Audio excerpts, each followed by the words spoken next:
नमस्कार मित्रांनो, आज आपण बनवणार आहोत खमंग, कुरकुरीत आणि रसाळ अशी गरमागरम जिलेबी।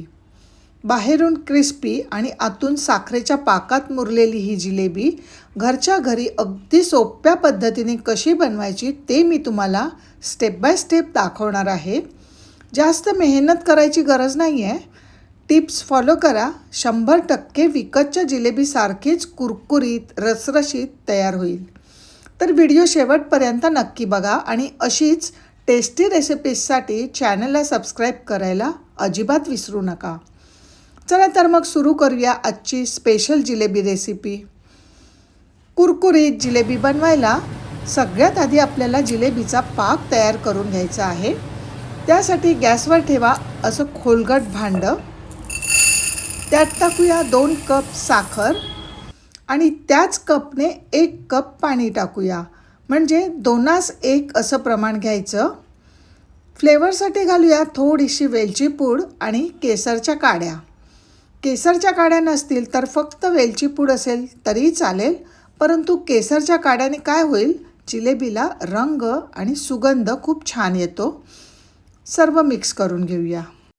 जिलेबीला छान रंग येण्यासाठी पाव चमचा येलो फूड कलर घालूया। जर तुम्हाला रंग टाकायचा नसेल तर तुम्ही थोडीशी हळद पूडही टाकू शकता। आता अशा तऱ्हेने आपल्याला एकदम हलकीशी तार बनवून घ्यायची आहे। हे बघा, असा थोडासा पाक तुम्ही बोटावर घेऊन बघा, पूर्ण तार नाही आहे, पण फक्त चिपचिपीत लागतोय। खूप घट्ट करायचा नाही, जर तुम्ही खूप घट्ट केला तर मग जिलेबी पाक शोषून घेणार नाही आणि जर पातळ केला तर जिलेबी सॉगी किंवा नरम पडेल। याच्यात टाकूया 4-5 थेंब लिंबाचे, याने जिलेबीवर साखरेसारखे जे क्रिस्टल्स येतात ते होणार नाहीत। जिलेबी अशी मस्त शायनी आणि ग्लेजवाली राहील। तर याला ठेवूया आता बाजूला। नेक्स्ट एक पसरट भांडं घ्या आणि त्याच्यात 1 कप मैदा घेऊया। मैद्यामध्ये 1 मोठा चमचा तूप घालणार आहे। आता हा मैदा तुपामध्ये छान एकजीव करून घेऊया, त्यामुळे आपल्या जिलेबीला अगदी विकतच्यासारखी टेस्ट येणार आहे। मस्त क्रिस्पी होणार आहेत। आता तुम्ही मला पटापट कमेंट करून सांगा की तुम्हाला गोडामध्ये जास्त कुठली डिश आवडते। बॅटर तयार करताना थोडं थोडं पाणी टाकून विस्करने किंवा फोकने असं मिक्स करा, म्हणजे त्याच्यात गुठळ्या होणार नाहीत। खूप चांगलं फेटून घ्या। आपल्याला मीडियम कन्सिस्टन्सीचं बॅटर तयार करायचं आहे आणि जेवढं तुम्ही जास्त फेटाल तेवढीच आपली जिलेबी छान क्रिस्पी होईल। एकदम स्मूथ बॅटर तयार झालं आहे। आता आपल्याला जिलेबीला एकदम फ्लफी बनवण्यासाठी मी इथे टाकत आहे 1 चमचा इनो। याच्यावर थोडंसं पाणी टाकूया, म्हणजे हे ॲक्टिवेट होईल। आता याला चांगलं मिक्स करून घेऊया। मिक्स करून झाल्यानंतर आता पटकन जिलेबी बनवायला घ्यायची। जिलेबी बनवायला मी ही अशी बाटली घेतली आहे, नसेल तर तुमच्याकडे धुतलेल्या दुधाची पिशवीला भोप पाडून याने सुद्धा करू शकता। बाटलीमध्ये बॅटर भरूया। आता आपण सहज जिलेबी बनवू शकतो। जिलेबी तळायला आपल्याला हे असं पसरट पॅन घ्यायचं आहे। पॅनमध्ये तेल घालायचं आहे। तेल घालताना एकदम वरपर्यंत भरून घ्यायचं नाही। बघू शकता पॅन अर्ध्यापेक्षा पण कमी आहे। आता गरम तेलामध्ये बाटलीला असं गोल गोल फिरवत जायचं, म्हणजे जिलेबीचा आकार तयार होईल। आता एका वेळेस जास्त पॅनमध्ये जिलेबी टाकू नका, जेवढी जागा आहे तेवढीच टाका, कारण खूप जास्त जिलेबी घातली तर ऑइलचं टेम्परेचर कमी होतं, त्यामुळे मग जिलेबी नरम पडू शकते।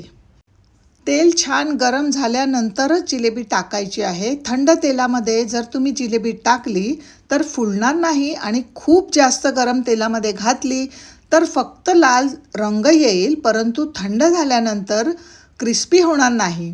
तर चांगल्या जिलेबीसाठी ही खूप महत्त्वाची टीप आहे। जिलेबी घातल्या घातल्या लगेचच टच करायचं नाही। थोडीशी कडक झाली की मगच पलटी करून दोन्ही बाजूनी सोनेरी रंग येईपर्यंत तळून घ्यायची आहे। आता पुन्हा महत्त्वाची टीप अशी आहे की जसं जिलेबी तळून झाली की तेलामधून काढून पाकामध्ये सोडायची।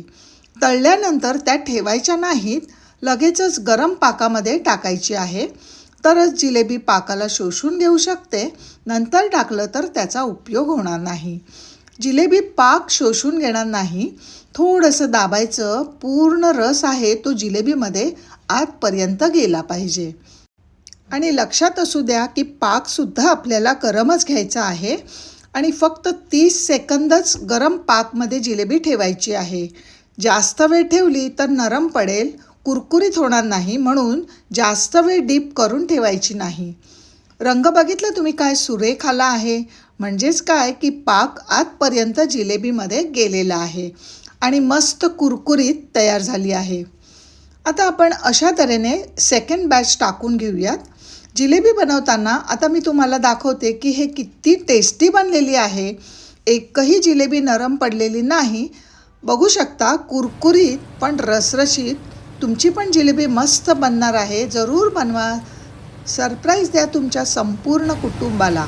विकतच्यासारखी जिलेबी बनवायला मी जेवढ्या टिप्स सांगितल्या आहेत तेवढ्या फक्त फॉलो करा. 100% तुमची देखील जिलेबी बेस्ट बनणार आहे. तुम्ही जरूर बनवा आणि मला कमेंट करून सांगा ही इन्स्टंट जिलेबी कशी बनवली आहे. तर फ्रेंड्स, व्हिडिओ आवडला असेल आणि माझी मेहनत तुम्हाला आवडली असेल तर प्लीज व्हिडिओला लाईक, शेअर आणि आपलं चॅनल छायाच कुक टाईमला सबस्क्राईब करायला अजिबात विसरू नका. थँक्यू फॉर वॉचिंग छायाच कुक टाईम. श्री स्वामी समर्थ.